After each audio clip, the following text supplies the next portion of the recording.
A veces, lo más difícil de estar en la ruina no es perder tus posesiones, sino perder los recuerdos que les están ligados. Mark había vendido casi todo para poder alimentar a sus hijos, pero se negó a deshacerse de la vieja cómoda de su abuela, aunque apenas valía $50.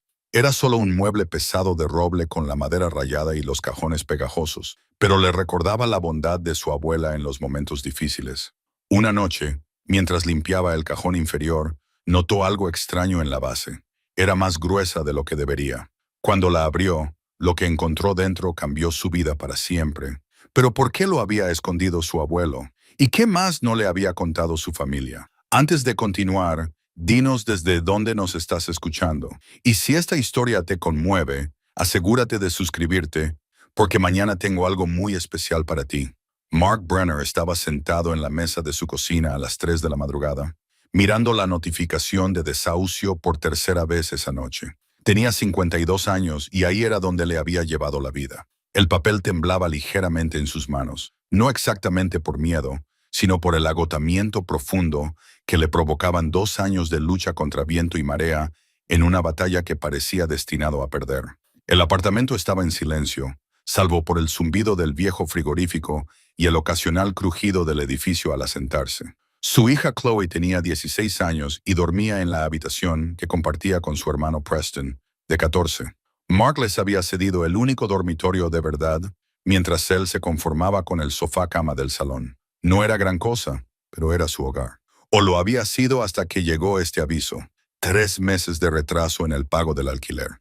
La cifra que aparecía al pie de la página bien podría haber sido 3 millones, dadas las posibilidades que tenía Mark de pagarla. $1,900. En otra vida, quizá hubiera sido asumible, pero esa vida había terminado hacía 2 años, cuando cerró la fábrica y se llevó consigo el trabajo que había tenido durante 23 años. Dejó el aviso sobre la mesa y miró a su alrededor, al pequeño apartamento. Estaba muy lejos de la casa donde había criado a sus hijos con su exmujer, Linda, que había perdido en el divorcio 3 años atrás, junto con la mitad de todo lo que poseía.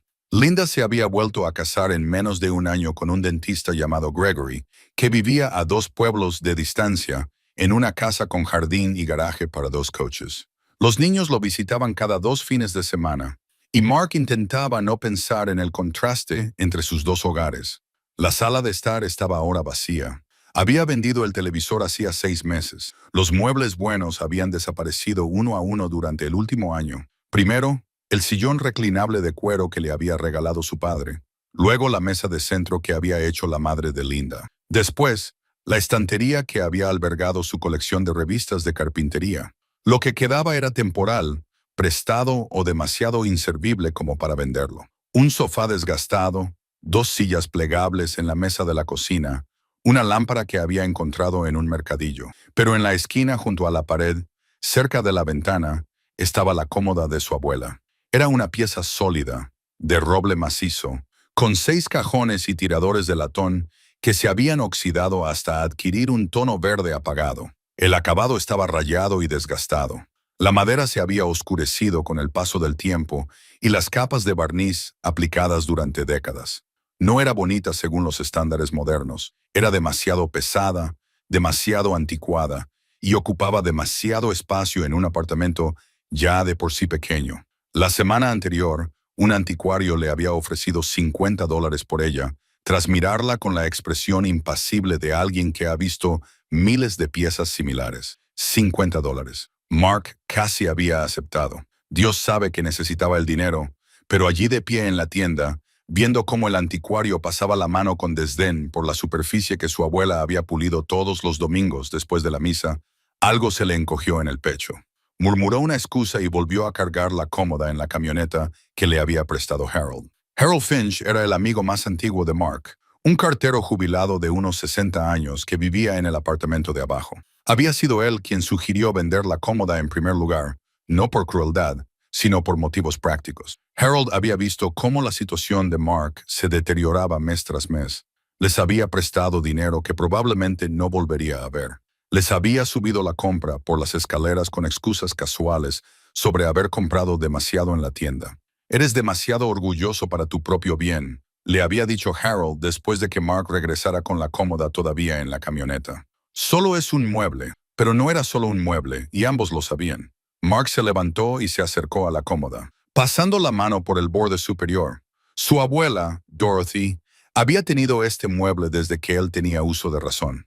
De niño había pasado innumerables tardes de verano en su pequeña casa de Maple Street, jugando en el jardín, mientras ella tarareaba en la cocina. La cómoda estaba en su dormitorio, siempre ordenada, siempre pulida, una constante en un mundo que parecía cambiar y transformarse con demasiada rapidez.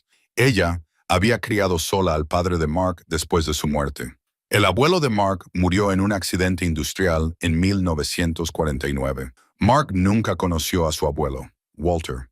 Murió cuando el padre de Mark solo tenía 5 años, dejando a Dorothy sola para afrontar los años 50 como viuda, con un hijo pequeño y sin estudios más allá del instituto. De alguna manera, se las arregló. Trabajó como costurera, haciendo arreglos y remendando, con sus dedos moviéndose con destreza sobre la tela, mientras el joven Mark jugaba con carretes de hilo en el suelo de su salón. Tu abuelo era un buen hombre, solía decirle a Mark. Hábil con las manos, más hábil aún con la cabeza. Habría hecho grandes cosas si hubiera tenido tiempo, pero no lo tuvo. Un fallo en una grúa del ferrocarril se encargó de ello, y cualquier sueño que Walter pudiera haber albergado murió con él a los 32 años. Dorothy falleció hace 5 años. A sus 87 años, su mente seguía siendo lúcida, aunque su cuerpo fallaba. Mark había estado con ella al final, sosteniendo su mano frágil mientras ella entraba y salía del estado de conciencia. En sus últimos días, hablaba de Walter, de los primeros años de su matrimonio durante la depresión, de lo asustados que estaban todos. Pensábamos que el mundo se acababa, susurraba. Los bancos quebrando, la gente perdiéndolo todo. Tu abuelo solía tener pesadillas al respecto. El aparador le había llegado a Mark después del funeral. Su padre había fallecido 7 años antes, de un ataque al corazón a los 58 años. Agotado por toda una vida de trabajo en la fábrica y demasiados cigarrillos, no había nadie más que lo reclamara. La tía de Mark, Elizabeth de Mark, la hermana de su padre, se había mudado a Arizona hacía décadas y ni siquiera había vuelto para el funeral. Los pocos primos lejanos que Mark recordaba vagamente de su infancia se habían dispersado por los 4 vientos, así que la cómoda pasó a ser suya, junto con unas cuantas cajas de fotografías y la vajilla de boda de su abuela, que ya había vendido durante un mes especialmente desesperado la primavera pasada. Mark abrió el cajón superior. Todavía olía ligeramente a lavanda, procedente de las bolsitas que su abuela había guardado entre sus cosas. El cajón estaba ahora vacío, salvo por algunas de sus propias camisas, dobladas y apiladas con cuidado. El segundo y tercer cajón contenían más ropa suya. El cuarto tenía los jerseys de invierno de Chloe. El quinto, las chaquetas que a Preston le quedaban pequeñas y que Mark no se atrevía a tirar. El cajón inferior, el más grande, contenía mantas y sábanas de repuesto. Se arrodilló y abrió ese cajón inferior con la intención de sacar una manta extra. Las noches de octubre se estaban volviendo frías y la calefacción del edificio era, en el mejor de los casos, poco fiable. Su mano rozó las colchas dobladas, una hecha por su madre y otra comprada en una tienda de descuento, y empezó a cerrar el cajón. Pero no cerraba con suavidad. Se había enganchado en algo y se había quedado atascado en un ángulo extraño. Mark frunció el ceño y sacó el cajón por completo, dejándolo en el suelo. Miró dentro del espacio vacío, esperando ver una tabla deformada o algún objeto olvidado atascado en el fondo. En cambio, notó algo extraño en las proporciones. El cajón en sí era profundo, tal vez 25 centímetros de adelante hacia atrás, pero la cavidad que ocupaba parecía menos profunda, tal vez 18 centímetros. Metió la mano y palpó el panel trasero, madera maciza, lisa, sin nada destacable. Pero cuando lo golpeó con los nudillos, el sonido fue hueco. Mark se sentó sobre los talones, con el corazón empezando a latir más rápido. Miró el exterior de la cómoda, calculando la profundidad, y luego midió con la palma de la mano el espacio interior. Definitivamente había una discrepancia. 5 centímetros, tal vez 10 centímetros, de espacio que no correspondía a nada. Pasó los dedos por los bordes del panel trasero, buscando juntas, cierres, cualquier cosa inusual. Al principio, no encontró nada. Luego, en la esquina inferior izquierda, notó un pequeño hueco, apenas perceptible, donde el panel de madera no encajaba perfectamente con el marco. Mark se levantó y fue al cajón de los trastos de la cocina, donde cogió un destornillador plano. Le temblaban ligeramente las manos cuando volvió al armario. Introdujo el destornillador en el hueco y aplicó una suave presión. El panel se movió. Trabajó con cuidado, sin querer dañar la madera, haciendo palanca en los bordes hasta que todo el panel trasero se soltó. No estaba clavado ni atornillado, simplemente encajaba perfectamente en una ranura, diseñado para parecer permanente, pero en realidad se podía quitar si sabías que estaba ahí. Con un último movimiento cuidadoso, el panel se soltó. Detrás había un compartimento oculto y no estaba vacío. A Mark se le cortó la respiración. A la tenue luz de la cocina, pudo distinguir formas en el compartimento oculto, paquetes envueltos en lo que parecía tela vieja, papeles atados con cuerda, algo que podría haber sido una pequeña caja de madera. Con manos temblorosas, metió la mano y sacó con cuidado el primer paquete. La tela estaba quebradiza por el paso del tiempo, con un estampado floral descolorido que podría haber formado parte de un vestido o una funda de almohada. Lo desenvolvió lentamente, temiendo que se desintegrara al tocarlo. Dinero, billetes viejos, crujientes a pesar de su antigüedad, atados con una goma elástica que se desintegró en polvo nada más tocarla. Mark levantó el fajo a la luz. Eran billetes de $20, pero no como los que había visto en circulación. El diseño era diferente, más antiguo. Entrecerró los ojos para ver la fecha. 1934. Sus manos temblaban con más fuerza. Dejó el primer fajo y cogió otro. Más billetes, de 10 y de 20, todos de los años 30 y principios de los 40. Había al menos una docena de fajos en total, quizá más. Los sacó todos y los colocó con cuidado en el suelo a su lado. Debajo del dinero había papeles, documentos de aspecto oficial con bordes ornamentados y una escritura elaborada. Levantó uno a la luz. Bono de guerra de los Estados Unidos. Se leía en la parte superior. Emitido en 1943, a nombre de Walter Brenna, su abuelo. La mente de Mark dio vueltas. Dejó el bono a un lado y sacó más. Algunos eran bonos de guerra. Otros eran bonos municipales de varias ciudades y condados. Todos databan de los años 30 y 40, todos a nombre de Walter Brenner. En el fondo del compartimento había una pequeña caja de madera, no más grande que una caja de puros. Mark la sacó con reverencia. La madera era lisa, pulida, con un sencillo cierre de latón. La abrió. Dentro había cartas, una pila de ellas, tal vez 20 o 30, atadas con una cuerda que había sobrevivido mejor a las décadas que las gomas elásticas. Los sobres estaban amarillentos, la tinta descolorida, pero aún legibles. Cada uno estaba dirigido con la misma letra cuidadosa. A mi querida Dorothy, Mark sintió un nudo en la garganta. Eran cartas de amor de su abuelo a su abuela. Cartas que ella, al parecer, nunca había visto. Desató el cordel con dedos cuidadosos y abrió el primer sobre. La carta que había dentro estaba fechada el 15 de marzo de 1933, escrita con la misma letra precisa que la dirección. Mi querida Dorothy, comenzaba, te escribo sabiendo que quizá nunca lo leas, pero debo dejar constancia de lo que he hecho y por qué. Los bancos están quebrando. Cada día oímos que cierra otro. La gente pierde los ahorros de toda su vida de la noche a la mañana. No puedo permitir que eso nos pase a nosotros, a ti, a nuestros futuros hijos. Mark siguió leyendo, con los ojos moviéndose más rápido a medida que las palabras lo atraían. He retirado todo lo que teníamos. $347. No es mucho, pero es nuestro, ganado con tu costura y mi trabajo en el ferrocarril. Lo he escondido en un lugar seguro, donde ningún banco puede tocarlo, ningún acreedor puede reclamarlo. Cuando los tiempos sean más seguros, cuando pase el miedo, lo recuperaré y lo usaremos para construir la vida con la que hemos soñado. Pero por ahora, debe permanecer escondido. Confía en mí, mi amor. Esto es por nosotros. La carta estaba firmada simplemente con Walter. Mark se recostó contra la pared, con la carta aún en la mano. Su abuelo había escondido dinero durante la depresión. Eso estaba claro. Pero ¿por qué nunca lo había recuperado? ¿Y por qué no se lo había dicho a Dorothy? Cogió la siguiente carta, fechada 6 meses después. En ella se mencionaba que se había añadido más dinero al escondite.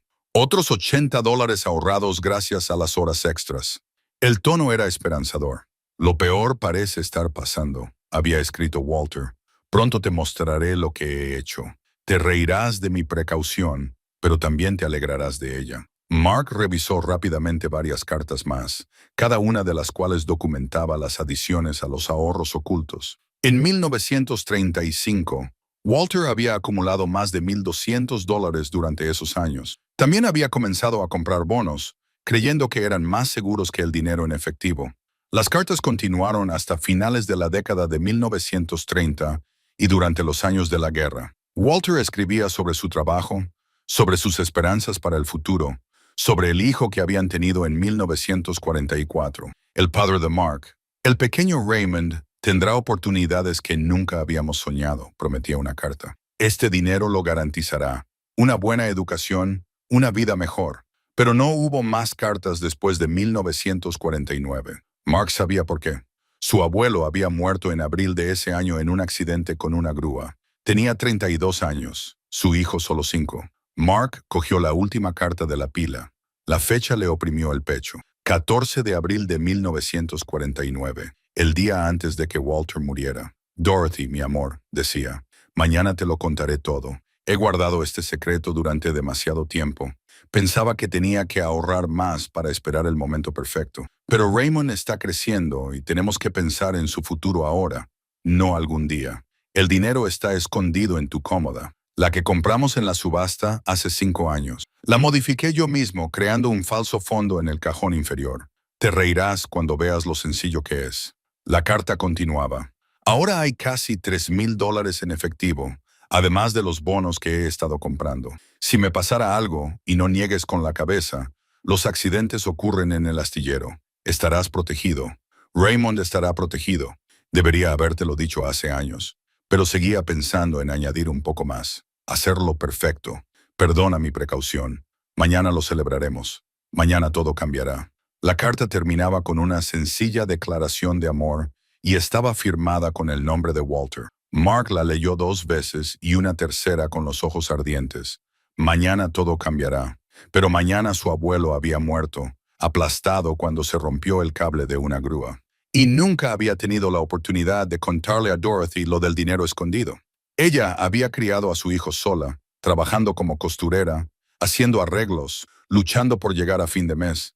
Todo ello mientras la respuesta a sus dificultades económicas permanecía oculta en los muebles de su propio dormitorio. Mark miró el dinero esparcido ante él en el suelo, los bonos, las cartas que contaban una historia de esperanza y precaución y un momento terrible. Su abuela había tenido esta cómoda durante 50 años después de la muerte de Walter.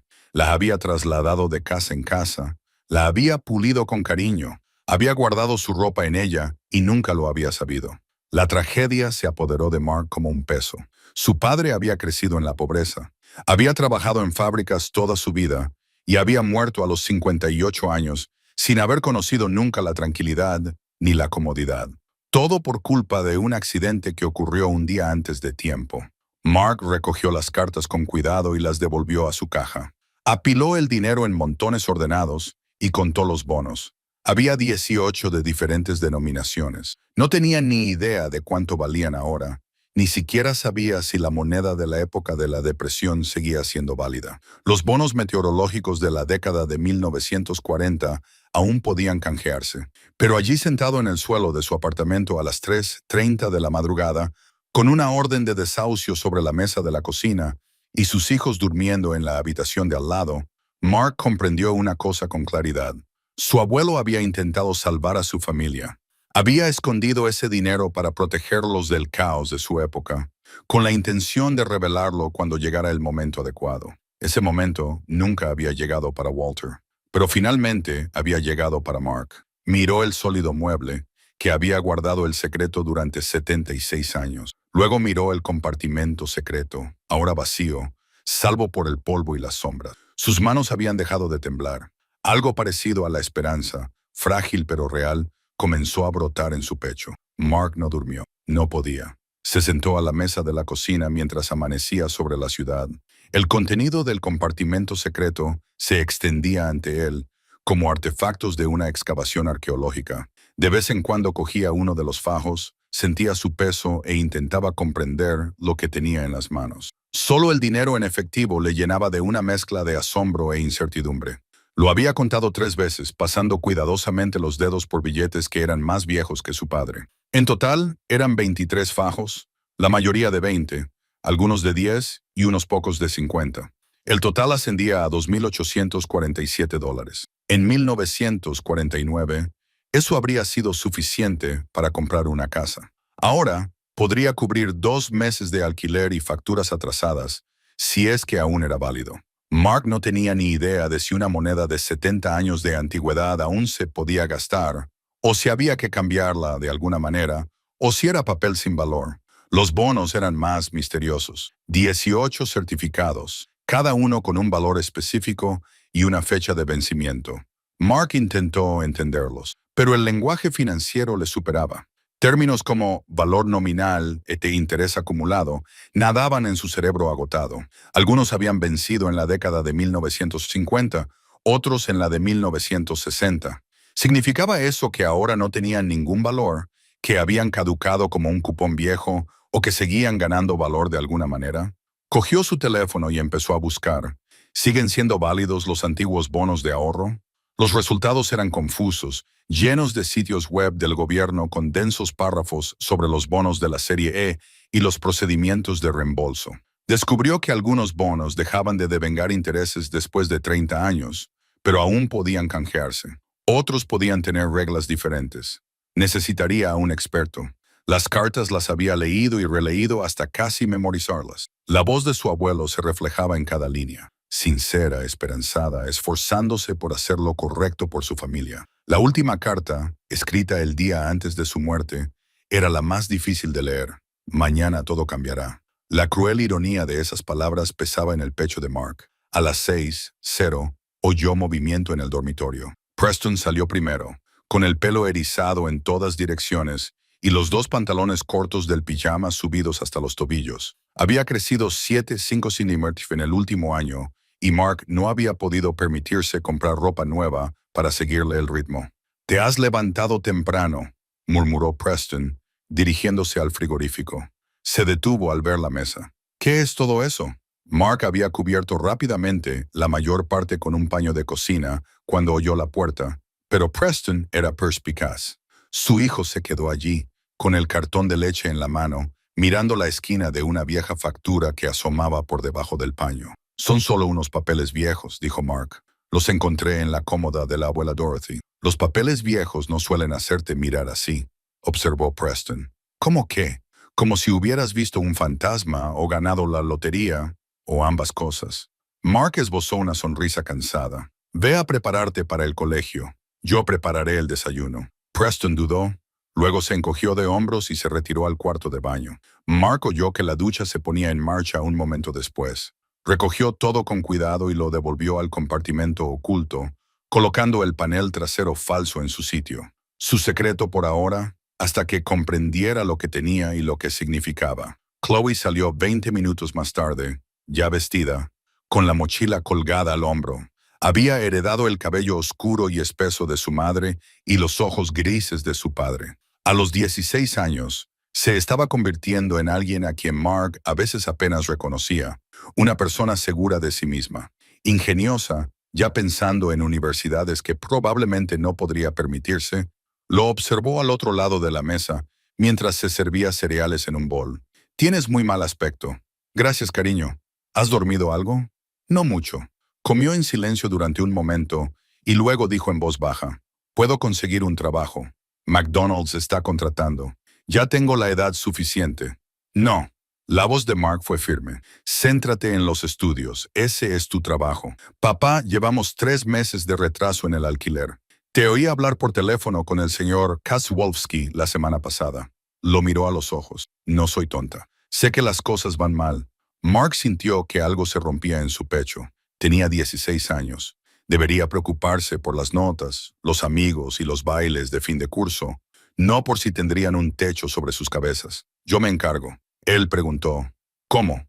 Estuvo a punto de contárselo. Estuvo a punto de sacar el dinero, los bonos y las cartas y decir, mira, ha pasado algo increíble, pero la precaución lo detuvo. Aún no sabía lo que tenía. No sabía si era legal, si era real, si realmente resolvería algo. No podía darle esperanzas solo para arrebatárselas de nuevo. Lo estoy averiguando, dijo en su lugar. Confía en mí. Ella lo miró durante un largo rato y luego asintió. De acuerdo. Pero él podía ver la duda en sus ojos, la resignación de alguien que había escuchado promesas antes y las había visto desmoronarse. Después de que los niños se fueran al colegio, Mark se metió en la ducha y dejó que el agua caliente le golpeara el cuello y los hombros. Su mente no dejaba de dar vueltas. Necesitaba consejo, alguien en quien pudiera confiar y que realmente supiera algo útil. Harold, tenía que ser Harold, llamó al trabajo para decir que estaba enfermo. Se suponía que hoy tenía que cortar el césped para una empresa de gestión inmobiliaria y le envió un mensaje a Harold. ¿Puedes venir? Es importante. Harold llegó 20 minutos más tarde y llamó a la puerta con su familiar ritmo de 3 golpes. Era un hombre robusto, no muy alto, pero ancho. Tenía el pelo plateado, lo llevaba corto al estilo militar y siempre llevaba unas gafas de lectura en la cabeza. Más vale que sea algo bueno, dijo Harold. Estaba a punto de ponerme la segunda cafetera. Mark le hizo pasar y cerró la puerta. He encontrado algo. ¿Qué has encontrado? En lugar de responder, Mark se arrodilló junto a la cómoda y sacó el cajón inferior. Harold observó, desconcertado, cómo Mark aflojaba el panel trasero falso. No me lo puedo creer, susurró Harold. Mark sacó primero la caja de madera, luego los fajos de billetes y por último, los bonos. Los extendió sobre la mesa de centro mientras Harold se quedaba paralizado, mirando fijamente. Mark, dijo Harold finalmente, ¿qué demonios estoy viendo? El secreto de mi abuelo. Mark le entregó la última carta. Lee esto. Los ojos de Harold recorrieron la página y su expresión pasó de la confusión a la comprensión y luego a algo parecido al asombro. Cuando terminó, miró a Mark con los ojos muy abiertos. ¿Tu abuelo escondió todo esto? El día antes de morir. Nunca se lo contó a mi abuela. Harold se sentó con fuerza en el sofá, sin dejar de mirar el dinero. ¿Sabes cuánto vale esto? Ni idea. Por eso te llamé. Me refiero solo al dinero en efectivo. Harold cogió un fajo y lo examinó. Es auténtico. Viejo pero auténtico. Probablemente aún se pueda usar. Los bancos aceptan moneda antigua y la cambian por la actual. ¿Y los bonos? De eso no sé nada. Pero mi sobrino Leonard trabaja en el First National Bank, en el centro. Él lo sabrá. Se encarga de asuntos inmobiliarios, cuentas antiguas y todo eso. Mark sintió una mezcla de esperanza y miedo. Podemos confiar en él. Es de la familia y discreto. Era abogado antes de dedicarse a la banca. Harold dejó el dinero con cuidado. Mark, quiero decir que esto podría cambiar las cosas para ti. O podría no ser nada. O podría ser ilegal de alguna manera. O un problema a la vez. La voz de Harold era firme, sensata. Primero, averiguamos lo que tienes. Luego, resolveremos el resto. Mark asintió. El sol ya había salido por completo, entrando por las ventanas del apartamento e iluminando los viejos billetes con sus diseños desconocidos, los bonos con sus declaraciones formales, las cartas que contaban una historia de amor, esperanza y tragedia. «Puedo llamar a Leonard», se ofreció Harold. «Concertar una reunión, discreta, extraoficial, solo para obtener información». «Sí», dijo Mark. «De acuerdo, hazlo». Harold hizo la llamada esa tarde, hablando en voz baja mientras Mark daba vueltas por el pequeño apartamento. Cuando colgó, sonreía. «Leonard puede verte mañana a las 11, tu cero en el banco. Va a reservar una hora en una de las salas de consulta privadas». «¿Qué le has dicho?» «Que has heredado unos documentos financieros antiguos y necesitas asesoramiento». «Nada específico». Harold hizo una pausa. «Me preguntó si se trataba de tu abuela. Le dije que sí». Eso pareció satisfacerlo. Mark pasó el resto del día en un extraño limbo, incapaz de concentrarse en nada. Recogió el apartamento, lavó la ropa, intentó ver la televisión en su teléfono, pero sus ojos no dejaban de desviarse hacia la cómoda, hacia el compartimento oculto detrás de su inocente fachada. Cuando los niños volvieron del colegio, los llevó a comer pizza. Era un lujo que no podía permitirse, pero necesitaba hacer algo normal, algo que le hiciera sentir que aún tenía el control. Se sentaron en la mesa de Angelos, el mismo sitio al que Linda solía llevarlos los viernes por la noche cuando eran más pequeños. ¿Qué se celebra?, preguntó Chloe con recelo. ¿Un padre no puede llevar a sus hijos a comer pizza? Últimamente no, dijo Preston con la boca llena de pepperoni. Mark intentó sonreír. Las cosas están mejorando. ¿Has encontrado un nuevo trabajo? Los ojos de Chloe se llenaron de esperanza. Todavía no, pero estoy trabajando en algo. Confía en mí, ¿vale? Ella lo miró fijamente y luego asintió lentamente. Lo que vio en su rostro pareció tranquilizarla, al menos un poco. Esa noche, después de que los niños se durmieran, Mark volvió a leer las cartas. Había detalles que se le habían escapado en su primera lectura frenética. Referencias a personas cuyos nombres ahora no le decían nada. Amigos, vecinos, familiares, fallecidos hacía mucho tiempo. Pero un nombre aparecía más de una vez. Cyrus. Cyrus y yo hemos estado hablando. Decía una carta de 1934. Él está pensando en hacer lo mismo, esconder lo que pueda. Hicimos un pacto. Ayudaremos a nuestras familias si pasa algo. Los hermanos cuidan de los hermanos. Mark frunció el ceño. Cyrus. Rebuscó en su memoria, tratando de ubicar el nombre. Su abuela había mencionado a algunos parientes de vez en cuando, pero Mark era joven y no había prestado mucha atención. ¿Era Cyrus otro abuelo? ¿Un tío? Se propuso preguntárselo a Harold. Si alguien conocía la historia de la familia, era él. Harold había conocido a Dorothy durante años, había asistido a su funeral y había escuchado sus historias. A la mañana siguiente, Mark se vistió con cuidado con su única camisa buena y los pantalones que guardaba para ocasiones especiales. Recogió una selección de los billetes y varios de los bonos, y los guardó en un sobre de Manila. El resto lo devolvió al compartimento secreto junto con las cartas. No tenía sentido llevarlo todo hasta saber más. Harold condujo hasta el banco en su viejo Buick. El First National ocupaba una esquina del centro de la ciudad, un sólido edificio de ladrillo que probablemente llevaba allí desde la década de 1920. En el interior olía a moqueta vieja y aire acondicionado. Una recepcionista les indicó una pequeña sala de reuniones en la segunda planta. Leonard ya estaba allí. Un hombre de unos 45 años con la misma complexión robusta que Harold y vestido con un traje cuidadosamente planchado. Se levantó cuando entraron y les tendió la mano. «Tío Harold, me alegro de verte». Se volvió hacia Mark. «Tú debes de ser Mark Brenner. Por favor, sentaos». Se sentaron alrededor de una pequeña mesa. Mark notó que los ojos de Leonard se dirigían inmediatamente al sobre que llevaba. Harold mencionó que tenías algunos documentos financieros antiguos. El tono de Leonard era profesionalmente neutro, pero Mark percibió la curiosidad que se escondía detrás. «Los encontré escondidos en un mueble que pertenecía a mi abuela». Mark abrió el sobre y comenzó a sacar los billetes. «No sé si siguen siendo válidos o si tienen algún valor». Leonard cogió la primera pila y la examinó con atención. Levantó las cejas. «Son billetes de la Reserva Federal de la serie de 1934, en este estado». Levantó uno a contraluz. «Son auténticos y sí, siguen siendo de curso legal, así que puedo gastarlos». «Puedes, aunque es mejor que los cambies primero en un banco». La mayoría de los comercios no sabrían qué hacer con billetes tan antiguos. Leonard dejó el fajo con cuidado sobre la mesa. «¿Dónde dijiste que los encontraste?» «En la cómoda de mi abuela. Murió hace 5 años. Me la dejó a mí. Acabo de descubrir un compartimento secreto. ¿Y tu abuela nunca te habló de este dinero?» «No, creo que no sabía que existía». La expresión de Leonard se volvió más pensativa. «¿Puedo preguntarte, cuándo adquirió tu abuela esta cómoda?» «La tuvo desde que tengo memoria. Desde los años 40, creo». «¿Y quién la tenía antes que ella?» «Mi abuelo. Murió en 1949. Leonard lo entendió todo. «Ya veo. Entonces, es probable que tu abuelo escondiera este dinero y tu abuela nunca lo descubriera».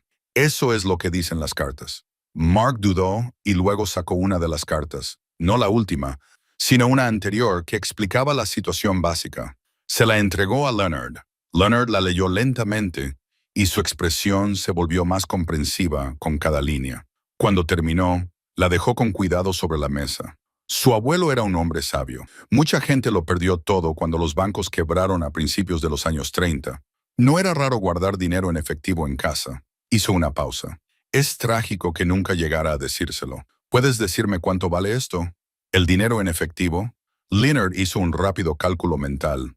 Valor nominal, unos $2,800. Algunos coleccionistas podrían pagar más por billetes de esta época en este estado, pero no mucho más. Podrías conseguir unos $3,000 si encontraras al comprador adecuado.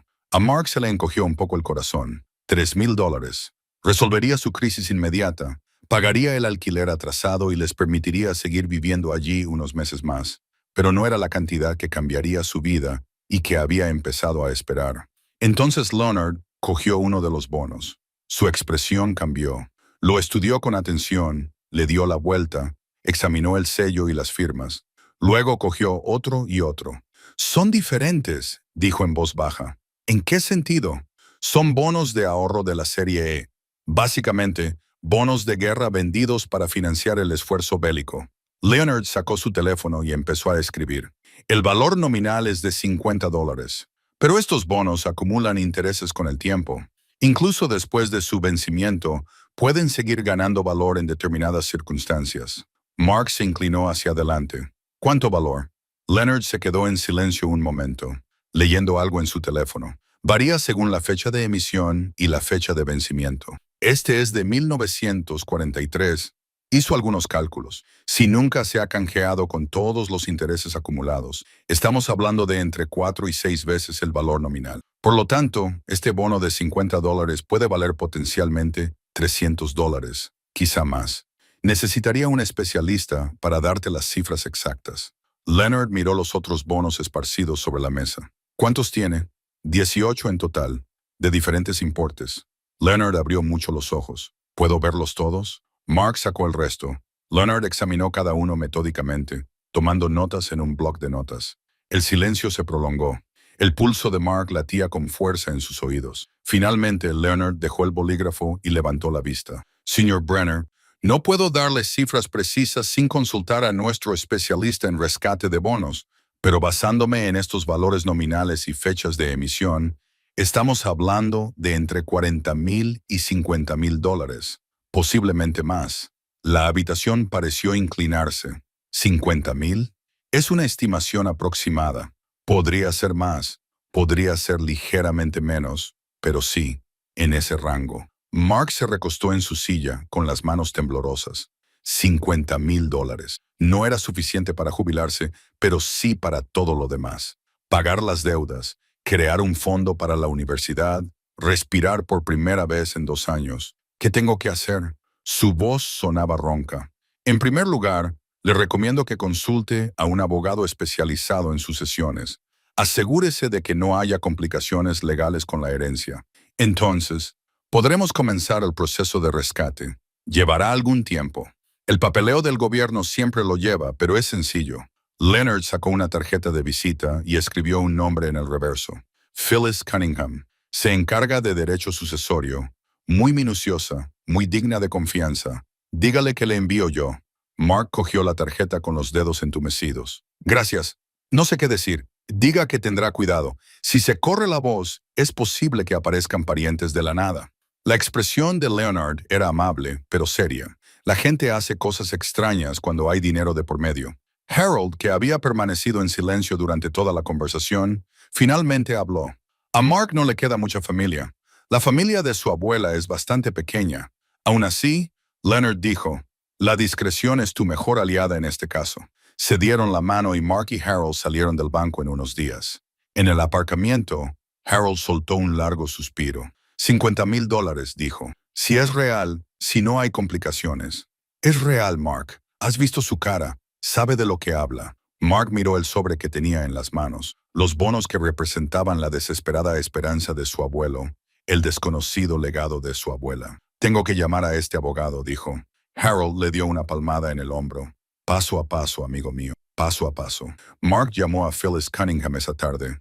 Su recepcionista le concertó una cita para el martes siguiente, la primera disponible. 4 días le parecieron una eternidad, pero Mark intentó centrarse en el alivio inmediato que le había proporcionado Leonard. Al menos el dinero en efectivo era sin duda suyo. Al día siguiente llevó $300 en billetes viejos al First National y los cambió por moneda corriente. El cajero examinó cada billete con cuidado, consultó con el gerente, pero finalmente procesó la transacción sin problemas. Mark salió con 6 billetes nuevos de $50 que le parecían irreales en su cartera. Esa noche llamó a su casero Eugene Kavsky. Señor Kavsky, soy Mark Brenner. Hubo una pausa. Tiene el dinero del alquiler. Mañana puedo pagar un mes, el resto en 2 semanas. Otra pausa, esta vez más larga. Eso dijo el mes pasado. Lo sé, pero esta vez es verdad. He conseguido algo de dinero. Una herencia. Una herencia. La voz de Kavsky sonaba escéptica. Claro, mañana puedo traerle $1,900, en efectivo, el primer mes de lo que le debo. El escepticismo se disipó ligeramente. En efectivo. En efectivo. Bien. Mañana a las 10:00 a.m. en mi oficina. Pero Brenner, si el resto no está aquí en 2 semanas, se procederá al desalojo. Entendido. Entendido. Gracias, señor Kavsky. Mark colgó y se permitió un momento de alivio. Una crisis aplazada. No estaba resuelta, pero estaba aplazada, y eso era más de lo que tenía ayer. Chloe notó el cambio en él inmediatamente. Esa noche, mientras cenaban, con comida de verdad que él había comprado, no el ramen y la sopa enlatada que habían sido su alimento básico, lo observó con atención. «Ha pasado algo», dijo. Mark miró a Preston, que estaba concentrado en su comida. «Te dije que las cosas estaban mejorando. Papá», su voz era suave pero insistente. «¿Qué pasa?» Dejó el tenedor sobre la mesa. «¿Te acuerdas de la cómoda de tu bisabuela Dorothy? La grande de madera que está en la esquina. Encontré algo escondido en ella. Dinero. Dinero antiguo que mi abuelo, tu tatarabuelo, escondió durante la depresión». Preston levantó la cabeza de golpe. Dinero escondido como un tesoro. Más o menos. Lo escondió porque los bancos estaban quebrando y la gente tenía miedo. Murió antes de poder contárselo a nadie. «¿Cuánto?», preguntó Chloe. Mark dudó. Suficiente para volver a tener estabilidad. Pagar el alquiler. Hacer frente a las facturas. Quizás ahorrar algo para la universidad. Se le llenaron los ojos de lágrimas. «¿Hablas en serio?». «En serio». Se levantó y rodeó la mesa. Para abrazarlo, algo que no había hecho espontáneamente en meses. Mark la abrazó, sintiendo cómo la tensión se desvanecía de sus hombros. «Vamos a estar bien», susurró ella. «Vamos a estar bien». Preston, para no quedarse fuera, se unió al abrazo. Por un momento, los tres se quedaron allí, en su pequeña cocina, abrazándose y con la promesa de algo mejor. El fin de semana pasó en una extraña neblina de normalidad teñida de expectación. Mark pagó a Kuzbolski, soportó el escrutinio sospechoso del casero y salió con un recibo que le pareció oro. Le compró a Preston zapatos nuevos, buenos, no de la tienda de descuento, como los que había estado usando hasta entonces. Le dio dinero a Chloe para un viaje escolar y vio cómo se le iluminaba el rostro de alegría, pero aún no les habló de los bonos. No hasta estar seguro de que eran suyos legalmente y sin complicaciones. Llegó el martes. La oficina de Phyllis Cunningham estaba en una casa victoriana, reformada cerca del centro, pintada de amarillo pálido con molduras blancas. El interior tenía cálidos suelos de madera, cómodas sillas y paredes llenas de libros de derecho y fotos familiares. Phyllis tenía unos 50 años, con el pelo plateado recogido en un moño práctico y gafas de lectura colgadas del cuello con una cadena. Tenía el aire de alguien querido y accesible, pero competente. «Señor Brenner, siéntese, por favor». Le indicó una silla frente a su escritorio. «Leonard ha hablado muy bien de usted. Ha sido de gran ayuda. Ha mencionado que ha descubierto unos bonos antiguos y dinero escondidos en unos muebles heredados». Mark volvió a contar la historia. La cómoda, el compartimento secreto, la muerte de su abuelo, la pobreza desconocida de su abuela. Phyllis escuchó sin interrumpir, tomando notas de vez en cuando. Cuando terminó, ella dijo, «¿Puedo ver los documentos?». Él le entregó el sobre. Ella examinó primero los bonos metódicamente y luego el dinero en efectivo restante. Finalmente, tomó varias de las cartas y las leyó con mucha atención. «Estas cartas establecen la intención», dijo. «Su abuelo claramente destinó este dinero a su esposa y descendientes. Eso es importante. Entonces, legalmente es mío. Sigamos la cadena. El dinero era de su abuelo. Él murió en 1949. Habría pasado a su esposa, tu abuela, como parte de su patrimonio, lo supiera ella o no. Que yo sepa, Ella nunca presentó ningún documento relativo al patrimonio. En 1949, para un patrimonio modesto, es posible que no fuera necesario, especialmente si tu abuelo murió sin testamento. Phyllis tomó otra nota. Tu abuela murió en 2020. Hace 5 años, sí. ¿Y te dejó una cómoda? A mi padre, técnicamente, pero él falleció antes que ella, así que me tocó a mí. ¿Tienes documentación de esa herencia?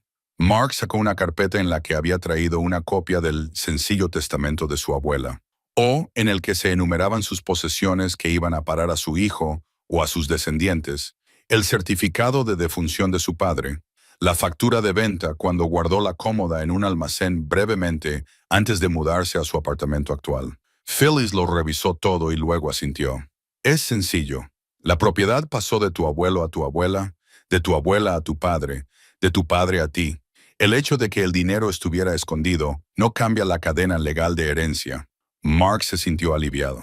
Entonces, puedo canjear los bonos. Deberías poder hacerlo. Sí. Sin embargo, hizo una pausa y su expresión se volvió más seria. Necesito preguntarte por otros miembros de la familia. Tu abuela tuvo otros hijos. Mi padre tenía una hermana. Mi tía se mudó a Arizona hace 30 años. No estamos en contacto. ¿Hay algún otro pariente que pueda impugnar esto? Mark pensó en el nombre que aparecía en las cartas. Mi abuelo tenía un hermano, Cyrus, pero murió en los años 70, creo. ¿Cyrus tenía hijos? No estoy seguro. Quizás. Mi abuela nunca hablaba mucho de esa parte de la familia. Phyllis se inclinó hacia adelante. Señor Brenner, legalmente, esta herencia parece ser suya. Las disputas familiares pueden complicarse, incluso cuando la ley es clara. Si otros familiares se enteran de este dinero, podrían intentar alegar que su abuelo lo destinó a toda la familia, no solo a sus descendientes directos. Pero las cartas le ayudan mucho en su caso. Demuestran la intención, pero las emociones y el dinero son una combinación volátil. Hizo una pausa. No le digo que no siga adelante con esto. Lo que digo es que esté preparado para posibles dificultades. Mark sintió que su alivio inicial se esfumaba ligeramente. ¿Qué recomienda? Documente todo. Mantenga registros claros del origen del dinero, la cadena de herencia, todo. Si decides compartir la información con otros miembros de la familia, hazlo con cuidado. Y piensa si alguien lo impugna. ¿Estás preparado para esa lucha? Necesito este dinero, dijo Mark en voz baja. Mis hijos lo necesitan. Entonces nos aseguraremos de que tengas la posición legal más sólida posible. Phyllis sacó un formulario. Redactaré una carta en la que se establezca la cadena de herencia y tu propiedad legal. Puedes presentarla cuando canjees los bonos. Debería evitar preguntas. ¿Cuánto tiempo llevará eso? Unos días. Mientras tanto, le sugiero que investigue la familia del hermano de su abuelo. No podría salir a la luz si se corre la voz.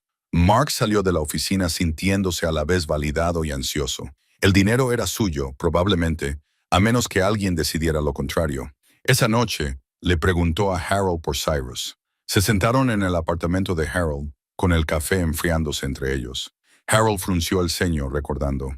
Cyrus Brenner. Sí, recuerdo que tu abuela lo mencionó 1 o 2 veces.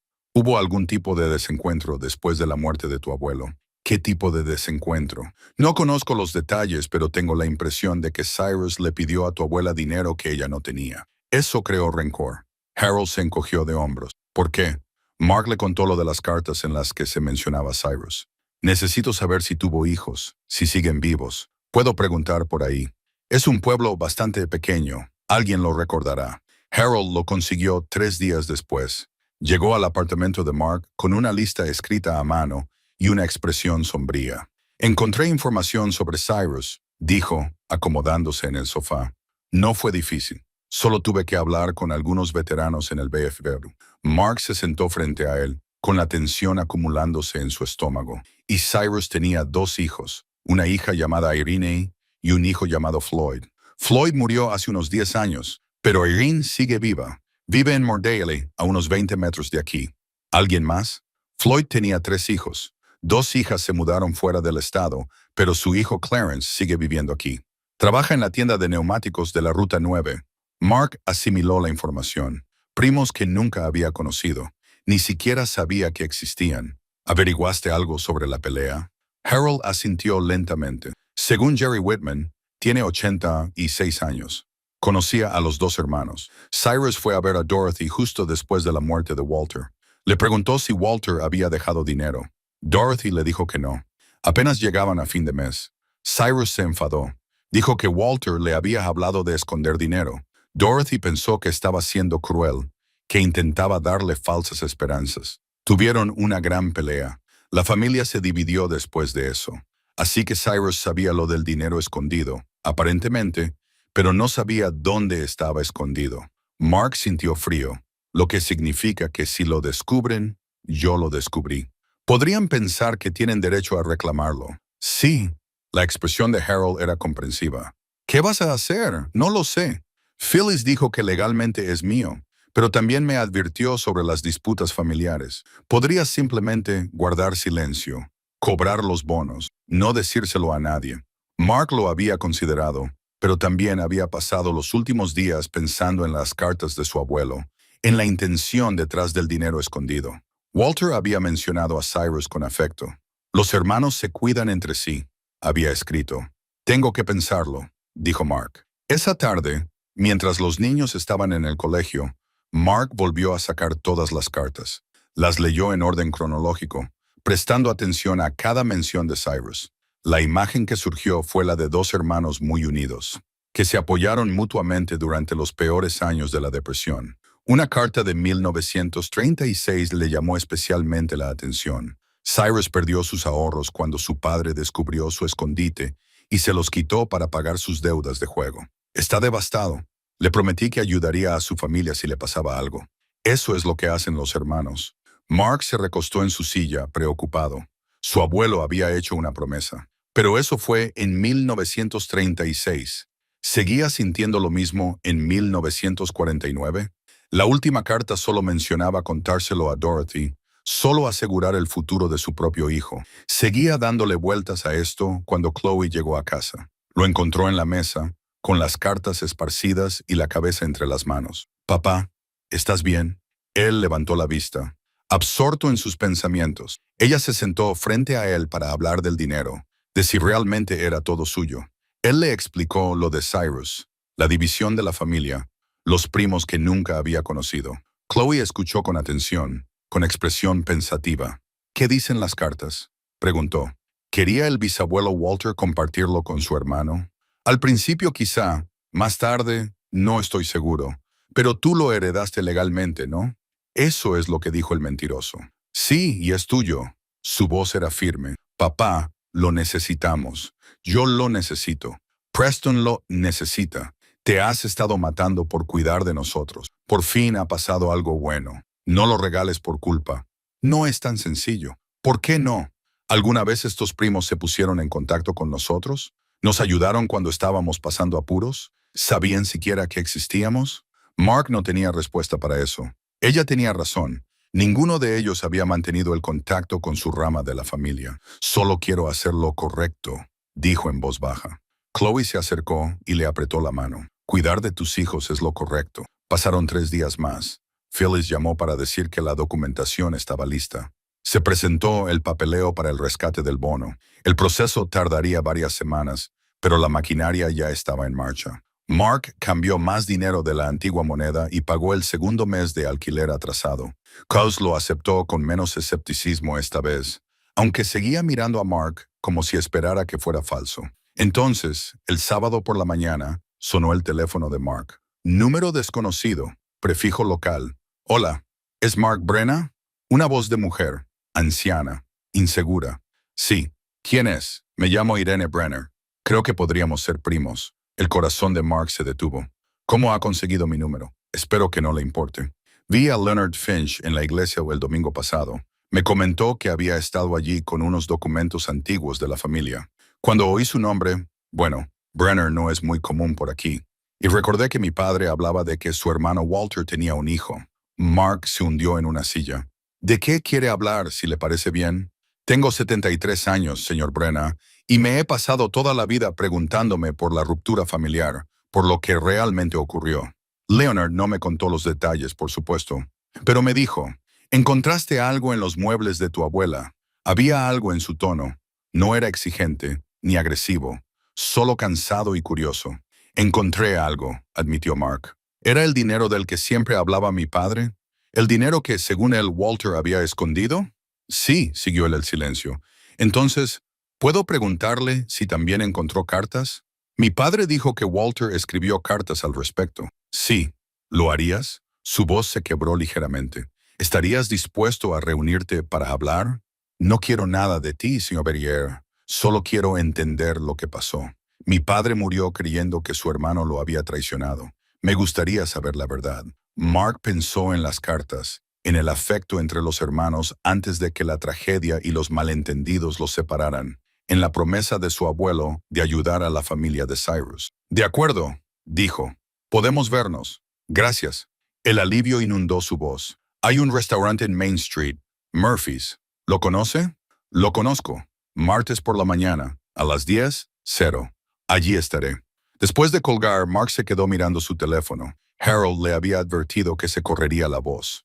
Ahora estaba sucediendo. Irene parecía sincera, pero eso no significaba que los demás lo fueran, y el hijo de Clarence Floyd seguía ahí fuera. Mark sacó la última carta de su abuelo y la leyó de nuevo. Mañana, todo cambiará. Para Walter, el mañana había traído la muerte y oportunidades perdidas. Para Mark, el mañana traía complicaciones familiares. No sabía cómo manejar la situación. Llamó a Harold. Está empezando. La hija de Cyrus se ha puesto en contacto conmigo. Nos reuniremos el martes. Harold se quedó callado por un momento. ¿Quieres que vaya contigo? Sí, dijo Mark. Creo que sí. Entonces allí estaré. Mark miró la cómoda, sólida y silenciosa en la esquina. Había guardado el secreto de Walter durante 76 años. Pero los secretos, una vez revelados, tenían la capacidad de propagarse más allá de tu control. Solo esperaba estar preparado para lo que vendría después. El martes por la mañana amaneció frío y gris. Mark se vistió con cuidado, como si una camisa limpia y unos pantalones planchados pudieran servirle de armadura. Harold lo recogió a las 9:30 y condujeron en silencio hasta Murphy's Diner. El restaurante era una reliquia de los años 50, todo cromado y vinilo rojo, con una barra que probablemente había servido a 3 generaciones de lugareños. Mark y Harold se sentaron en una mesa cerca del fondo, pidieron café y esperaron. Donirey llegó a las 10:00 en punto. Era menuda, de aspecto casi frágil, con el pelo blanco cortado corto y unos ojos sorprendentemente agudos de detrás de unas gafas de montura metálica. Llevaba un cardigan a pesar del calor del restaurante y llevaba un bolso grande y lo que parecía un álbum de fotos. Señor Brenna se acercó a su mesa con cautela. Dot. Mark se levantó. Por favor, llámeme Mark. Este es mi amigo Harold. Se dieron la mano e Irene se sentó en la mesa frente a ellos. De cerca, Mark pudo ver el parecido familiar, algo en la forma de su cara, en la forma de sus ojos. Tenía la nariz de Walter, la misma que Mark veía en el espejo. Gracias por venir a verme, dijo ella. Sé que esto debe de ser extraño. Lo es, admitió Mark, pero también tengo curiosidad. Una camarera se acercó e Irene pidió té. Esperaron en un silencio incómodo hasta que llegó. El vapor se elevaba de la taza en suaves espirales. Mi padre murió en 1977. Irene comenzó. Yo tenía 31 años. En su lecho de muerte, me habló de Walter, del dinero que ambos intentaron esconder durante la depresión. Dijo que Walter había sido más inteligente y había encontrado un mejor escondite. Removió el té lentamente.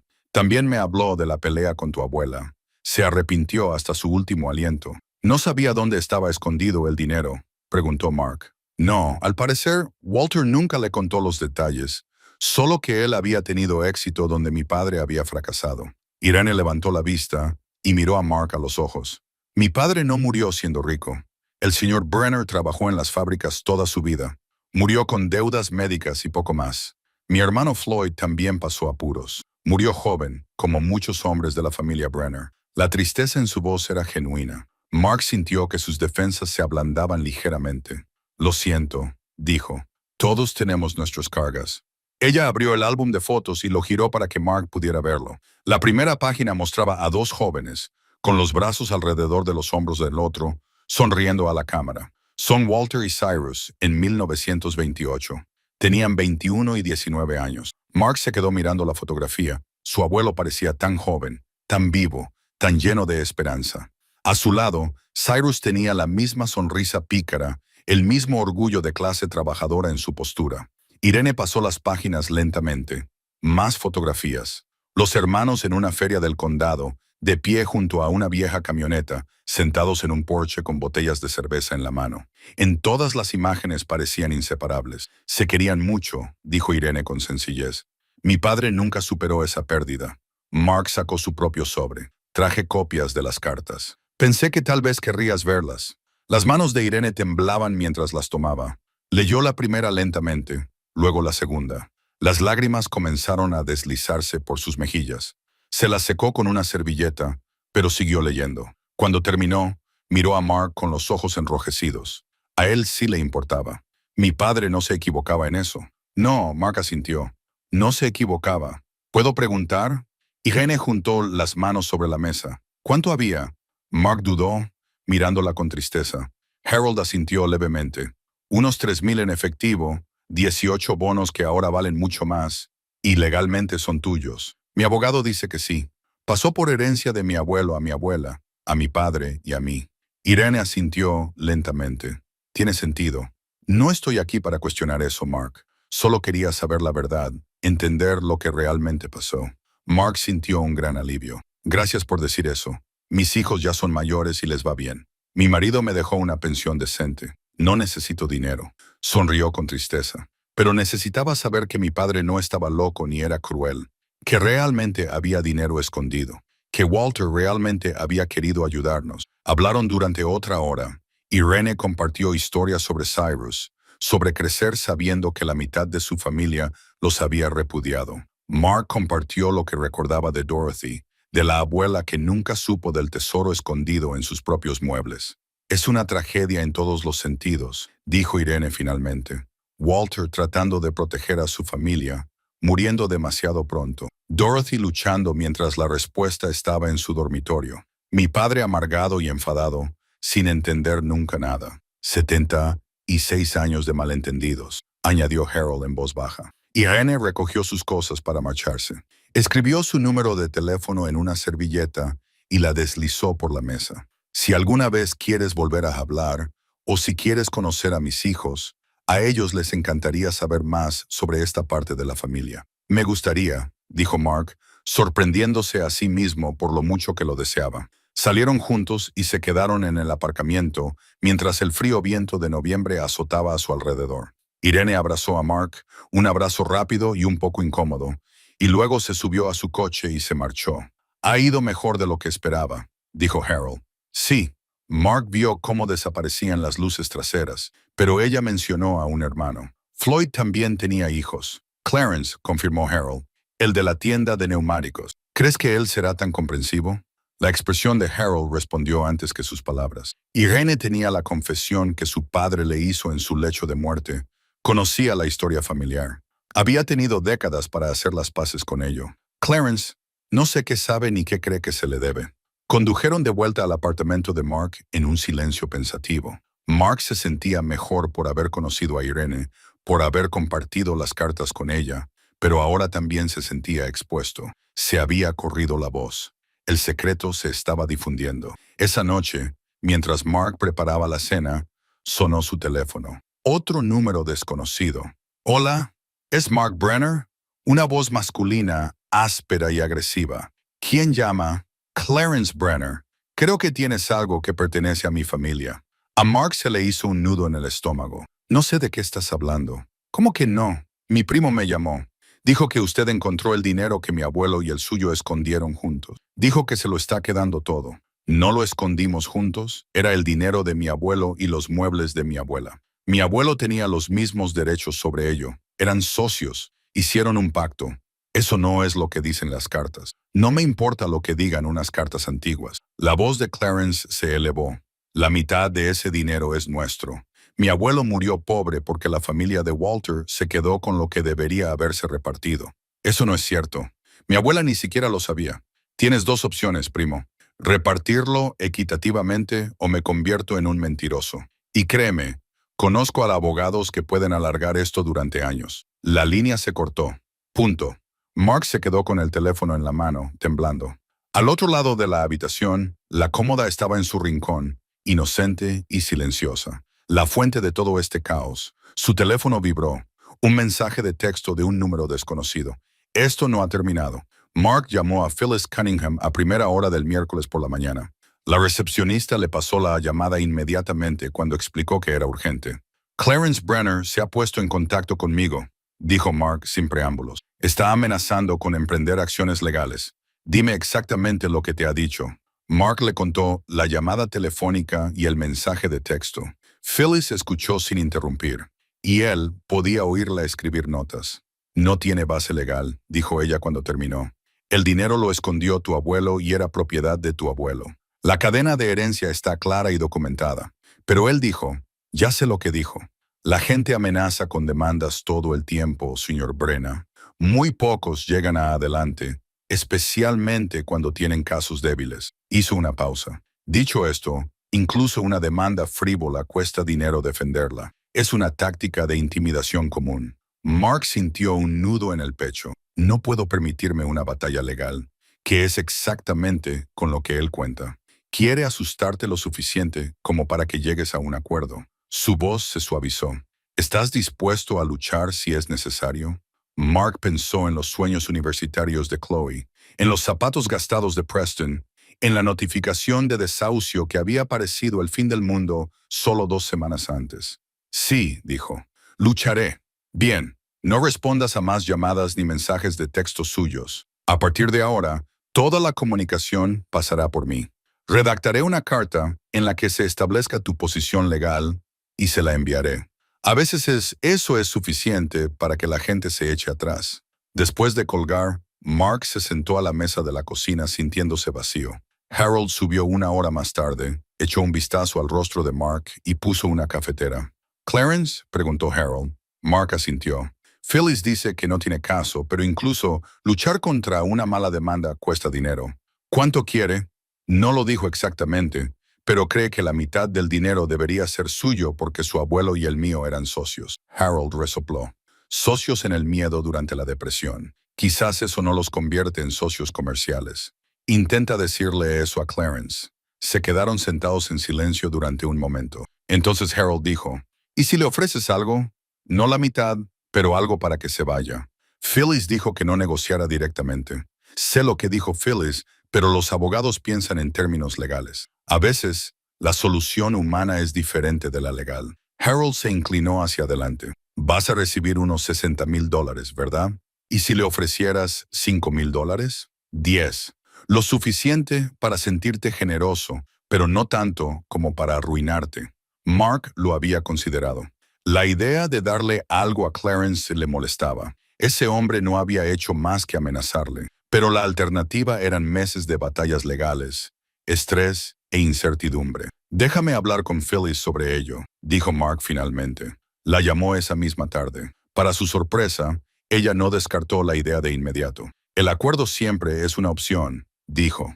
Pero tienes que ser estratégico al respecto. No ofrezcas nada hasta que hayamos dejado clara nuestra posición. Primero déjale ver lo sólido que es tu caso. Si persiste, entonces podemos discutir un acuerdo que te libere de todas las reclamaciones futuras. ¿Cuánto tiempo llevará eso? Enviaré la carta hoy. Dale una semana para responder. Luego lo reevaluaremos. La semana siguiente fue una de las más largas de la vida de Marge. Saltaba cada vez que sonaba el teléfono, convencido de que sería Clarence con más amenazas, pero solo había silencio por ese lado. El papeleo para el rescate de los bonos continuaba su lento progreso a través de los canales burocráticos. Phyllis mantenía a Mark informado. Todo iba con normalidad, sin señales de alarma, sin complicaciones. El dinero estaba en camino, solo tenía que ser paciente. Chloe notó su tensión. Una noche, lo acorraló en la cocina. Es ese primo, ¿verdad? El que llamó. Mark no vio sentido en mentir. Estar amenazando con demandar. Dice que el dinero debe repartirse. ¿Puede hacer eso? Phyllis dice que no, pero la gente puede presentar demandas incluso cuando se equivoca. Defenderse cuesta dinero. La expresión de Chloe se endureció. Así que está intentando intimidarte para que le des dinero. Básicamente sí. Es repugnante. Se quedó callada un momento y luego dijo, ¿qué vas a hacer?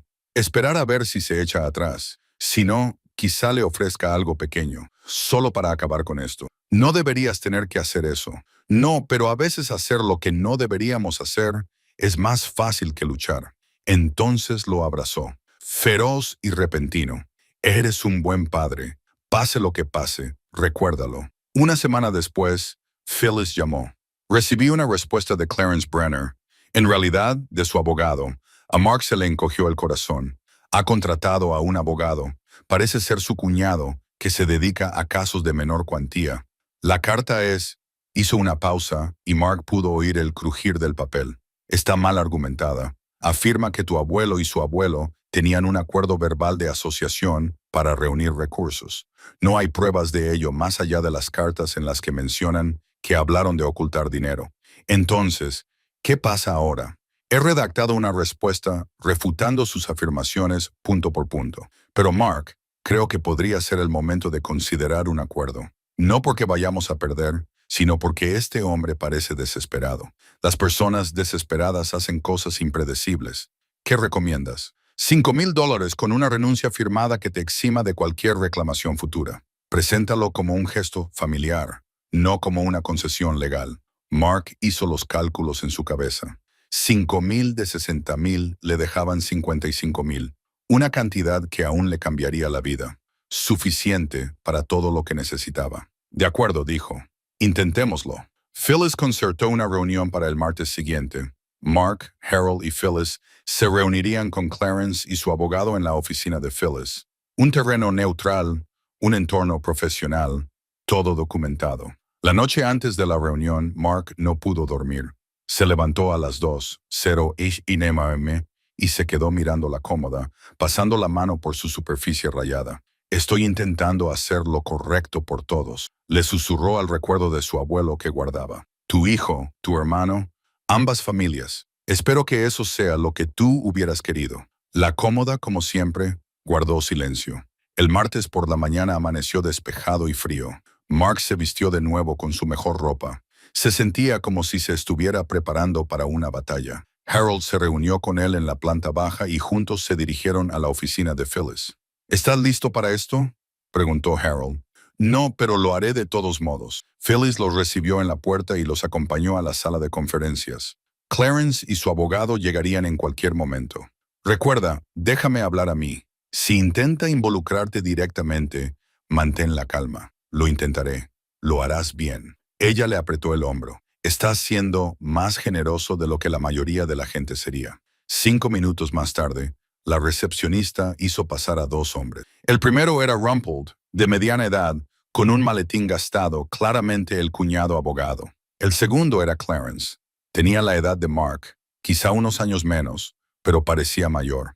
La vida lo había desgastado.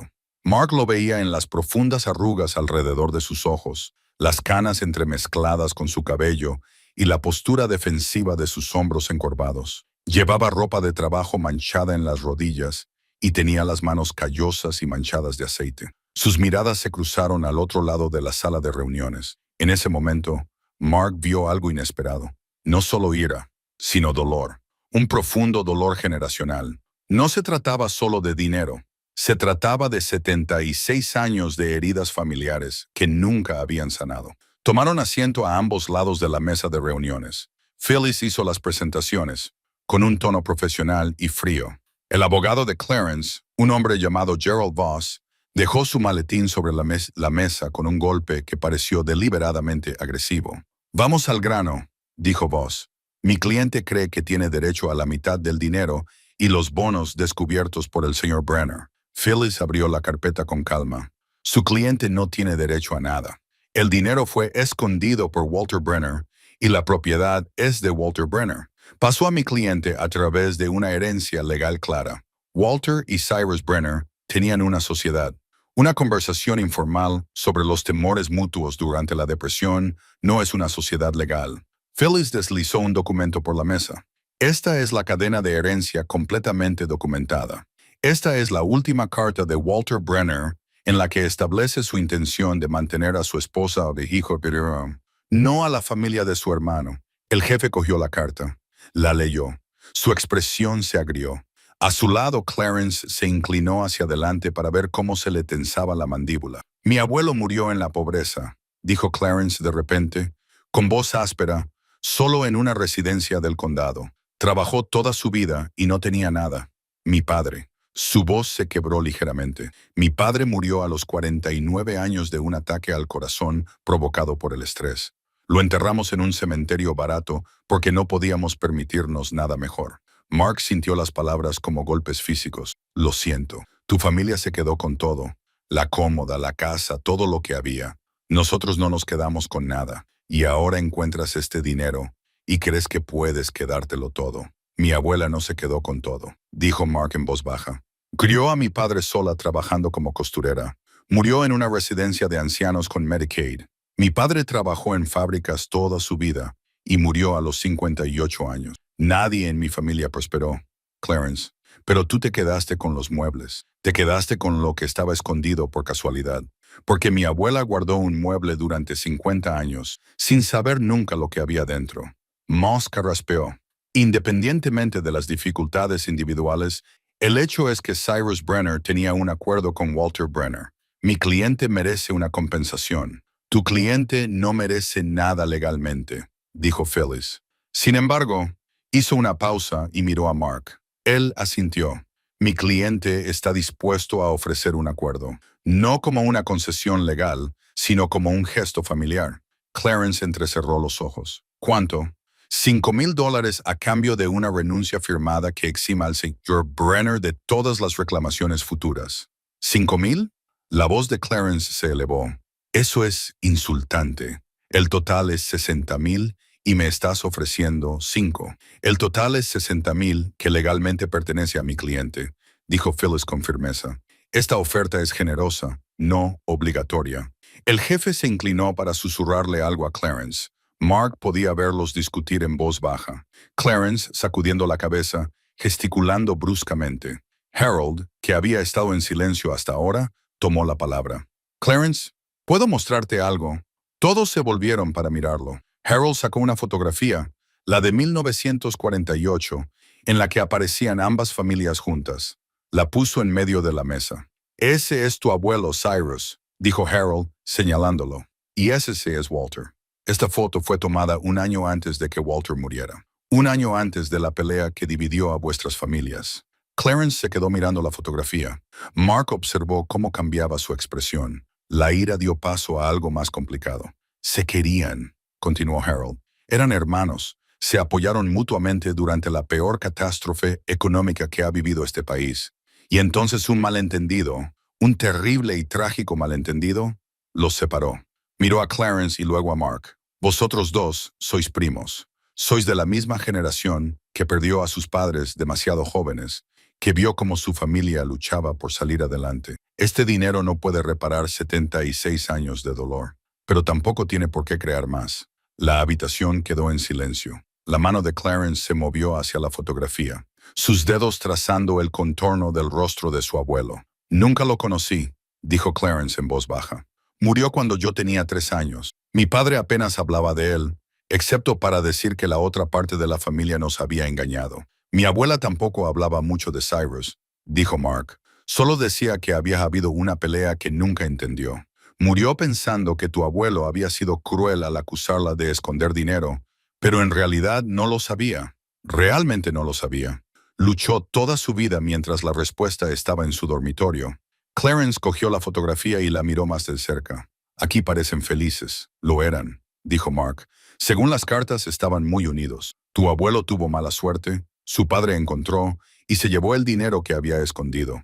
Eso no fue culpa de Walter. Walter intentó ayudar a su manera, guardándose todo para sí mismo, intentando proteger primero a su propia familia. Quizás eso fue egoísta. Quizás si hubiera vivido, lo habría compartido. Nunca lo sabremos. Mark hizo una pausa. Pero esto sí lo sé. No estoy intentando engañarte. Te estoy ofreciendo dinero. Legalmente no te lo debo porque somos familia. Porque esta disputa ya ha durado demasiado. Voss se inclinó de nuevo hacia Clarence y le susurró con urgencia. Mark captó algunos fragmentos. Mala oferta. Exige más. Demanda. Pero Clarence negaba con la cabeza. Dejó la fotografía y miró directamente a Mark. Estoy cansado, dijo simplemente. Tengo 47 años, un trabajo que me está destrozando la espalda y que no me reporta nada más que facturas. Cuando Irene me habló de este dinero, vi una salida, una forma de tomarme un respiro por fin. Su voz denotaba sinceridad. Pero también estoy cansado de estar enfadado con gente que ni siquiera conozco. Mi abuelo estaba enfadado. Mi padre estaba enfadado y quería vengarse. Murieron jóvenes. Entonces, ¿qué quieres?, Mark preguntó con delicadeza. Clarence se quedó callado durante un largo rato. Luego dijo, quiero que esto termine. Voss empezó a protestar, pero Clarence levantó una mano. Gerald, agradezco tu ayuda, pero esta es mi decisión. Tienes derecho a más. Quizás sí, quizás no. Llevo años arrastrando esto por los tribunales. Clarence negó con la cabeza. No tengo energía para ese tipo de lucha. Se volvió hacia Mark. 5,000 no es la mitad, ni siquiera se acerca. Pero tienes razón en que legalmente no me debes nada. Así que supongo que se lo tragó. Supongo que debería estar agradecido de que me ofrezcas algo. La amargura en su voz hirió a Mark. No era así como quería que terminara esto, con Clarence sintiéndose derrotado, aceptando caridad, resentido. Espera, dijo Mark. Miró a Phyllis. ¿Puedo hablar en privado con Clarence un momento? Phyllis frunció el ceño. No te lo aconsejo, lo sé, pero quiero hacerlo de todos modos. Harold se levantó. Vamos, Phyllis, démosles 5 minutos. Phyllis parecía querer discutir, pero Harold ya la estaba llevando hacia la puerta. Voss empezó a protestar, pero Clarence le hizo un gesto con la cabeza. No pasa nada, Gerald. Danos un momento. Cuando la puerta se cerró detrás de ellos, Mark y Clarence se quedaron solos en la sala de conferencias. La fotografía seguía entre ellos sobre la mesa. No quiero que sientas que estás aceptando caridad, dijo Mark en voz baja. Pero eso es lo que es, ¿no? Que me des dinero por lástima. No. Es que estoy intentando escribir algo que salió mal hace mucho tiempo. Nuestros abuelos se querían, intentaron sobrevivir a circunstancias imposibles y a un mal momento, pero la mala suerte creó una herida que ha durado 3 generaciones. Clarence volvió a coger la fotografía. Mi padre solía decir que los Brenner de tu lado se creían mejores que nosotros. Mi abuela nunca dijo eso. Simplemente no lo entendía. Pensaba que tu abuelo estaba siendo cruel al acusarla de tener dinero cuando ella apenas sobrevivía, y todo ese tiempo lo tenía guardado en su cómoda. Sí, se quedaron sentados en silencio. Mark pensó en todo lo que Phyllis había dicho, sobre los derechos legales y las cadenas de herencia claras, sobre cómo podía salir de esta reunión sin deberle nada a Clarence. Pero también pensó en las cartas de su abuelo, en la promesa de ayudar a Cyrus si pasaba algo, sobre hermanos que cuidan de hermanos. Los 5,000, dijo Mark lentamente, no es solo para que te vayas. Es porque tu abuelo ayudó a mi abuelo a sobrevivir a la depresión, porque se apoyaron mutuamente cuando las cosas estaban desesperadas, porque ese tipo de lealtad debería significar algo. Incluso 76 años después, los ojos de Clarence estaban húmedos. Mis hijos piensan que estoy loco por perseguir esto. Dicen que debería dejarlo pasar. Mi hija dijo lo mismo. Dijo, necesitamos demasiado el dinero como para compartirlo. ¿Lo necesitas? Mark casi se echó a reír. Hace 2 semanas llevaba 3 meses de retraso en el pago del alquiler. Me enfrentaba al desahucio. He vendido todo lo que tenía solo para poder alimentarnos. Así que, sí, lo necesitamos. Pero tú sigues ofreciéndome 5,000 porque es lo correcto. No legalmente, Phyllis lo ha dejado claro, pero moralmente. Mark hizo una pausa. Y porque quiero que mis hijos conozcan a sus primos, que sepan de dónde vienen, que comprendan que la familia debe significar algo. Clarence se secó los ojos con brusquedad. ¿De verdad quieres que los niños se conozcan? Sí. Irene me dio su número. Dijo que a sus hijos les gustaría conocer a esta parte de la familia. A mí también me gustaría que Preston y Chloe supieran que tienen más familia de la que pensaban. Tengo 2 hijas, de 19 y 22 años. Probablemente les gustaría. Entonces hagámoslo realidad. No por dinero, sino porque es hora de curar lo que se rompió. Clarence dejó la fotografía con cuidado. ¿Puedo preguntarte algo? Claro. ¿Me dejarías ver las cartas? No para quedármelas, solo para leerlas. Me gustaría saber qué significaba mi abuelo para el tuyo, qué significaban el uno para el otro. Mark sintió que se le quitaba un peso de encima. Haré algo mejor que eso. Te haré copias. Deberías tenerlas. También forman parte de la historia de tu familia. Gracias. La voz de Clarence se quebró. Eso significa mucho para mí. Mark se levantó y le tendió la mano. 5,000. Una renuncia firmada en la que se indique que no habrá reclamaciones futuras. Y la promesa de que mantendremos el contacto, que presentaremos a nuestros hijos y que intentaremos volver a ser una familia. Clarence se levantó y le estrechó la mano. El apretón de manos se convirtió en algo más, en un abrazo incómodo. Dos hombres que nunca se habían conocido intentaban salvar una vida de divisiones. Cuando se separaron, Clarence sonreía levemente. A Walter le habrías caído bien. Creo que a Cyrus también le habrías caído bien. Llamaron a los demás para que volvieran. Boss parecía resignado. Phyllis, cautelosamente optimista. Harold, abiertamente aliviado. Tenemos un acuerdo. Clarence anunció 5,000 a cambio de una renuncia completa y copias de las cartas familiares. Phyllis sacó los documentos que había preparado. Pasaron los siguientes 30 minutos revisando los términos, firmando documentos y haciéndolo oficial. Mark extendió un cheque de la cuenta en la que había depositado el dinero del intercambio. Le temblaba ligeramente la mano al firmarlo, pero no por miedo, sino por algo más parecido a la esperanza. Cuando todo estuvo firmado y atestiguado, se levantaron. Clarence dobló el cheque con cuidado y lo guardó en su cartera. Luego cogió la fotografía. ¿Puedo quedarme con una copia de esta también?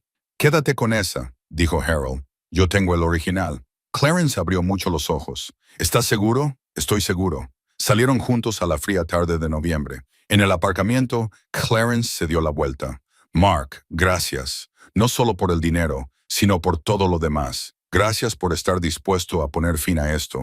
Por elegir la paz en lugar de la ira. Se dieron la mano de nuevo y Clarence se subió a su destartalada camioneta y se marchó. 3 meses después, Mark estaba en su apartamento un sábado por la tarde, viendo cómo se reunía su familia. El espacio parecía más pequeño con tanta gente, pero en el buen sentido, como una casa llena de calidez en lugar de vacío. Irene estaba sentada en el sofá compartiendo historias con Chloe. Las hijas de Clarence, Amy y Jennifer, le enseñaban a Preston un juego de cartas en la mesa de la cocina. Harold se movía entre los grupos, desempeñando el papel de historiador de la familia, llenando los vacíos de las historias que se habían perdido a lo largo de décadas. Los lazos finalmente se habían aclarado. $47,000 después de impuestos y tasas, combinados con lo que quedaba del dinero en efectivo. Mark tenía algo más de $50,000. No eran los 60,000 originales, pero era más que suficiente, más de lo que jamás había soñado tener. Había pagado todas sus deudas, el alquiler estaba al día, los servicios públicos pagados, y tenía un pequeño fondo de emergencia en ahorros. Chloe tenía un fondo para la universidad que cubriría 4 años en la universidad estatal. Preston tenía ropa nueva, zapatos nuevos y una confianza que Mark no había visto en años. El nudo constante de ansiedad que había vivido en el pecho de Mark durante 2 años finalmente se había aflojado. Pero el dinero no era lo mejor de lo que había sucedido. Clarence llegó con su esposa llevando un plato cubierto. Espero que no te importe. Karen insistió en traer su famosa ensalada de patatas. Cuanto más, mejor, dijo Mark, cogiendo el plato. Se habían reunido 3 veces desde el acuerdo. Una vez solo ellos dos tomando un café. Otra vez con sus hijos y ahora esto, una reunión familiar completa. Cada encuentro había sido menos incómodo que el anterior. Las viejas heridas se curaban lentamente con el simple hecho de aparecer y esforzarse. ¿Puedo verlo?, preguntó Clarence en voz baja. Mark sabía a qué se refería. Llevó a Clarence a la esquina donde aún se encontraba la cómoda, pulida y cuidada. Clarence pasó la mano por la superficie, tal y como Mark había hecho innumerables veces. Es preciosa. Entiendo por qué la conservaste.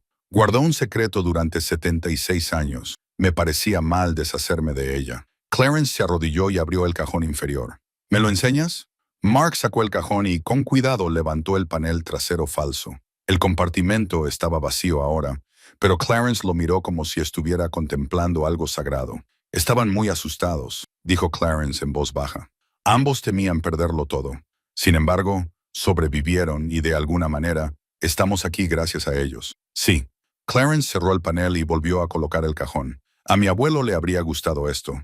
Sabiendo que volvían a estar todos juntos, regresaron a la sala de estar, donde Irene estaba mostrando fotografías a las generaciones más jóvenes. Había traído un álbum completo con fotos de Cyrus a lo largo de las décadas de Floyd, como hijo de una familia que había vivido en paralelo a la de Mark, sin llegar a conectar nunca. «Mirad esta», dijo Irene, mostrando una foto de 1946. «Es vuestro bisabuelo Cyrus con Floyd. Tu abuelo Clarence en la feria del condado. Se le ve feliz allí». Amy observó que lo estaba. Algunos años fueron mejores que otros, pero también llevaba consigo mucha tristeza por haber perdido la amistad de su hermano. Chloe miró la fotografía y luego a Mark. «Es triste que nunca arreglaran las cosas, pero nosotros sí lo hicimos». Mark dijo que eso tenía que contar para algo. Más tarde, mientras comían juntos, con platos de papel en el regazo, la conversación fluía. Mark miró a Harold a los ojos. Su amigo sonrió y levantó su taza de café en un brindis silencioso. Después de la comida, Jennifer preguntó si podía tomar una foto de todos juntos. Se colocaron en la sala de estar, con la cómoda visible al fondo, un eco consciente de la fotografía de 1948 que había ayudado a romper el hielo entre Mark y Clarence. «Digan familia», indicó Jennifer. «Familia», dijeron al unísono, y la cámara disparó. Al acercarse la noche y cuando la gente empezaba a marcharse, Clarence apartó a Mark un último momento. «Quiero que sepas que esperaba odiarte. Esperaba que fueras arrogante o codicioso o no sé, alguien a quien pudiera justificar mi enfado, y en cambio solo eras un tipo que intentaba cuidar de sus hijos como yo, como nuestros padres, como nuestros abuelos». Clarence hizo una pausa. «Me alegro de haberme equivocado contigo. Me alegro de que hayamos tenido la oportunidad de descubrirlo». Se abrazaron de nuevo, esta vez con menos torpeza, con más sinceridad. La familia de Clarence se marchó, seguida de Irene. Todos prometieron mantenerse en contacto. Cuando todos se habían ido, Mark y sus hijos limpiaron juntos, ya hablando de los planes para Navidad. Preston estaba inusualmente hablador, emocionado por sus nuevos primos. Chloe estaba más callada, pero Mark se fijó en que colocaba con cuidado la nueva foto familiar encima de la cómoda. «¿Estás bien?», le preguntó. «Sí, solo estoy pensando». Ella miró la cómoda. El tatarabuelo Walter se esforzó mucho por salvar a todos y ponerlos a salvo, pero se le acabó el tiempo. Él lo hizo, pero tú no. Tú encontraste lo que él escondió y lo usaste correctamente, no solo para nosotros, sino para todos. Mark la abrazó. «Tu opinión es la única que me importa. Entonces, debes saber esto. Estoy orgulloso de ti, papá». Preston se unió al abrazo y se quedaron allí, en su pequeño apartamento, abrazándose. La cómoda observaba desde su rincón, silenciosa y resistente, sin guardar ya secretos, sino siendo testigo de la curación. Esa noche, después de que los niños se durmieran, Mark se sentó solo en silencio. Sacó la última carta de su abuelo y la leyó una vez más. «Mañana todo cambiará». Walter había escrito esas palabras hacía 76 años, sin saber lo proféticas que serían. El mañana le había traído tragedia, pero de alguna manera, con el tiempo, también le había traído redención. No la redención que él había planeado, sino quizás algo mejor. Dos ramas de una familia rota que encontraban el camino de vuelta, la una a la otra. Mark volvió a guardar cuidadosamente la carta en su caja. Conservaría los originales, pero las copias que había hecho para Clarence y Irene significaban que la historia seguiría viva, compartida y comprendida por todos los que la conocieran. Se levantó y se acercó al aparador por última vez, colocando la mano sobre su superficie marcada. «Gracias», susurró, «por guardar tu secreto hasta el momento adecuado, por esperar hasta que alguien que lo necesitara lo encontrara». La cómoda, como siempre, no dijo nada, pero a la luz de la luna que entraba por la ventana, parecía brillar suavemente. No era solo un mueble, sino una guardiana de historias, un puente entre generaciones, la prueba de que, a veces, lo que está oculto está destinado a ser encontrado. No solo por el tesoro en sí, sino por la curación que hace posible.